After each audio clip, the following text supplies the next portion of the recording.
Section 8 of the Continental Divide Trail is a section of trail that you, as an adventure rider, should be out riding, and that is the reason why. This is one of the most beautiful rides I have done, and I'm gonna take you through it. Let's get to it.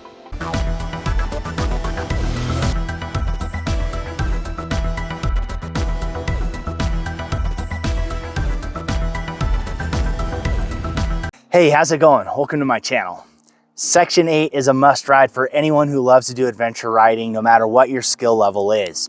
Now, I found out when I was looking through the Continental Divide Trail routes that I have ridden half of this numerous times. And I know that first half, anyone who is comfortable riding dirt roads can do it. And it is a fantastic ride.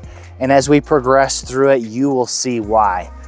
Now, Section 8 starts just past the cutoff or the border of New Mexico and Colorado with some road riding on Highway 17.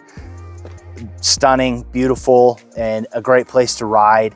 And then from here, we're gonna be heading through the mountains to an old mining area, and I'll get some more information as we get further, but I cannot encourage you enough. If you love adventure riding and you are in this area, whether you're doing the New Mexico Backcountry Discovery Route, the Colorado Backcountry Discovery Route, or just looking for places to go ride this. And especially if you're newer to doing adventure riding, this is something that I think anyone that is comfortable riding dirt roads, some gravel roads, you will be fine doing this. It is not particularly technical. It is just a dirt road, and the views are amazing. So let's stop talking and let's get riding. As you can see behind me, this is why this is called Stunner Pass. You loop over it when you go past Platoro Reservoir, and as you go down the decline, the descent, and you've got some switchbacks there, these peaks start becoming visible, and they are amazing. And this is why I continue to come back to this area, because I really think that with the right light, it absolutely looks amazing.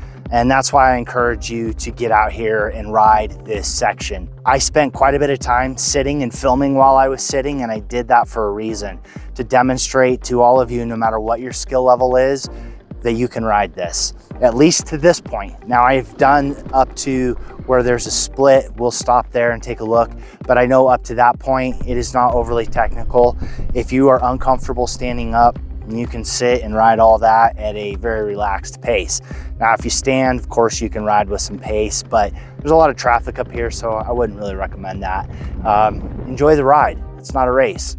So yeah, Stunner Pass. Now, I've got a little clip of what these mountains are called, and the reason for that orange color is because of the iron content in them. There is a campground down here, and there's some open camping too. So if you're looking for a place to camp and want a cool location, this is not a bad place to be. So we got a lot of riding left to do, so let's keep going. All right, time-wise, I'm at least halfway through Section 8. It's taken me about 3 hours to get to this point. Distance-wise, I'm probably a little over a third, between a third and a half. But the rest of this looks like it's gonna be fairly straight, and this dirt road passenger cars are on, so it's not gonna be difficult. I really think up to this point, this is a trail anybody can ride, and no matter what your skill level is, I think you'll really enjoy it. You know, being out here in the mountains, it looks like it's probably somewhere around 10,000 feet plus or minus pretty much once you get up to the top. So yeah, fantastic riding. I'm not doing a lot of ride-bys because there is a fair amount of traffic. So if you're out here, make sure you ride right, because there's been side-by-sides, trucks, cars. Some of them are going incredibly fast. Where there's the switchbacks, a lot of them are cutting those switchbacks off, which is right where I need to be. So just be aware of that. Take your time, you'll be fine.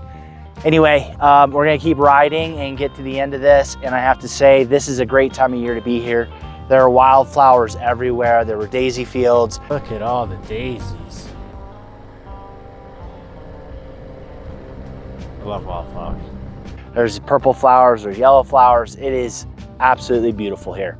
So put this on your list of places to go. Section 8 is in the books. I am at essentially the end of it.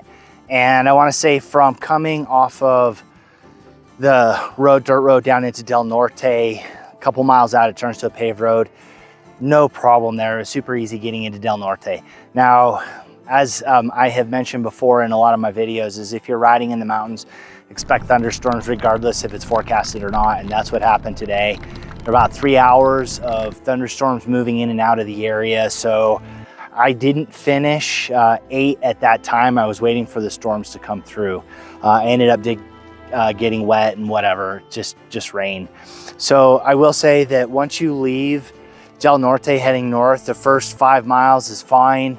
The second 5 miles, if you're not comfortable riding in sand, if you're not comfortable riding in a wash, you may not want to go through that section. It wasn't terribly deep, but it was riding through a wash. And then you get up and over a hill, and then it just basically a 2-lane Jeep trail with a lot of water bars on it. So if you like hitting water bars, that can be quite fun. I wouldn't go terribly fast on that section because there'll be spots where the road just drops off into holes real quick and comes back up because of the little washes there. And as you're going, you can't see those until you're almost on them.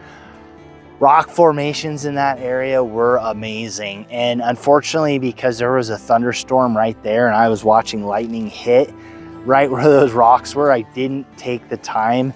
All right, so that storm in front of me is generating lightning, and the lightning does not seem that far away. So I'm gonna go kind of slow and hope that the storm moves faster than I am. To get any good video footage from that area, I was a little worried that about getting hit by lightning, so I didn't do that. And once you get around out of those rock formations, it's pretty dry over there, almost desert-like. You wrap back up into another forest road that connects into Section 9, and I rode about 5 or 10 miles of Section 9 looking for a place to camp and also a place to fish, and I couldn't find anything there. So I'm heading back. I'm not exactly sure where I'm gonna stay, but once you're over on this section, it's just another dirt road. Seems super easy. I will do Section 9 at another time. It wasn't really on my plan for this trip. I'll come back up in August and do that. Anyway, I really think Section 8 is for anybody with any ability. The one thing I will say is if you're gonna do it, do yourself a favor and put knobby tires on. Don't try to do it on something that's an 80-20 or a 90-10. And I've said this before, I'll say it again. Pirelli Scorpion STRs are not dirt tires. That is a street bias tire, and the same with the Dunlop Trail Max Mission. I think that is more of a road tire than it is an off-road tire. So if you're gonna do it and your confidence level is kind of medium, just put knobbies on. And that way you know that traction will not be an issue because you have great tires. So anyway, I really encourage you to get out and ride this section. The views are amazing. The rock formations on the north part of this were amazing. There's a natural bridge up here somewhere right off of the route. I didn't go to it, but it is something to go take a look at. And you're on the bike. It can't get any better than that. So anyway, remember, you can always make more money, but you cannot make more time. So get out and do that ride on your bike in these great places. Thanks for watching. Get out, do some riding, ride safe, and I will see you out there.